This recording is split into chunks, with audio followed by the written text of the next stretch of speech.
les pensées négatives ou le mode survie permanent. Comment cela se manifeste-t-il? C'est le doute constant, la peur de l'échec, l'inquiétude chronique, la suspicion généralisée. Peut-être que tu vas reconnaître cette voix intérieure. Et si ça ne marche pas? Et si l'équipe n'y arrive jamais? Je ne suis pas assez compétente pour ce projet. Ce qui se passe réellement dans ton cerveau, c'est que en réalité, ton système central est en train de se bloquer. C'est-à-dire que ton cerveau se met en mode survie permanent. C'est ce que l'anxiété chronique produit à l'intérieur de ton cerveau. C'est-à-dire que le centre de la peur à l'intérieur de toi va s'hyperactiver.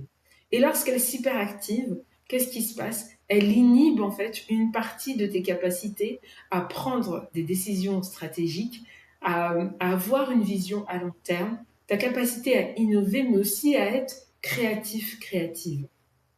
Et le résultat, c'est ce que tu ressens aujourd'hui, cette fatigue mentale accrue et un risque réel de burn-out. Et la Bible aussi nous éclaire sur ce sujet en Nombre 13-14 par rapport à l'histoire d'Israël dans le désert. Dieu leur avait promis la terre promise. Et si vous vous rappelez, Moïse avait envoyé des espions et ces espions sont revenus en disant « Ah, le pays est magnifique, mais il y a des géants ». Et à ce moment précis, tout a basculé. Tout a basculé, pourquoi? Parce qu'ils sont entrés dans une spirale de pensée négative dominante. Ils se sont posé la question, mais pourquoi l'Éternel nous a donné ce pays? Et regarde bien ce qu'ils avaient. Et c'est souvent ce que nous avons aussi en tant que leaders et que nous ne prenons pas en compte. Ils avaient les ressources, la promesse divine et même la stratégie. Mais leur système de pensée était dominé par la peur. Et quel a été le résultat de cette pensée-là? 40 ans de stagnation. Non pas à cause d'un manque de compétences, mais de leadership mental défaillant. C'est-à-dire que leur système de pensée était défaillant.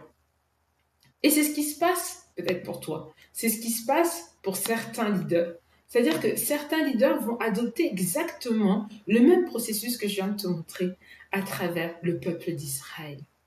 C'est-à-dire que ton anxiété va en fait jouer contre toi. Tu as certainement les ressources, tu as certainement la vision et tu as certainement la promesse. Mais le fait de voir qu'il y a un obstacle, le fait de voir qu'il y a des géants sur ton chemin, fait que tu n'arrives pas à te positionner et que la peur va te dominer et que tu vas constamment te positionner dans un schéma où non, il y a un obstacle. Et parce qu'il y a un obstacle, je n'y vais pas.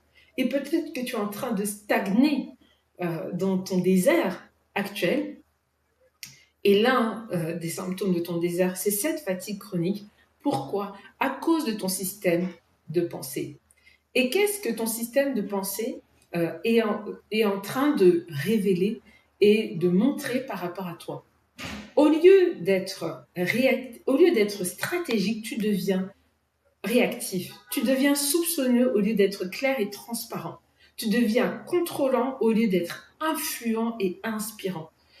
Ton entourage, que ce soit ton équipe, tes associés, tes proches, le ressentent. Ton business, ton organisation commence à le refléter. Et c'est vrai que les pensées négatives ne sont que le premier niveau. Mais lorsqu'elles évoluent, elles peuvent évoluer vers quelque chose de plus insidieux que j'appelle l'obsession. Deuxième point, ce sont tes pensées obsessionnelles. C'est vraiment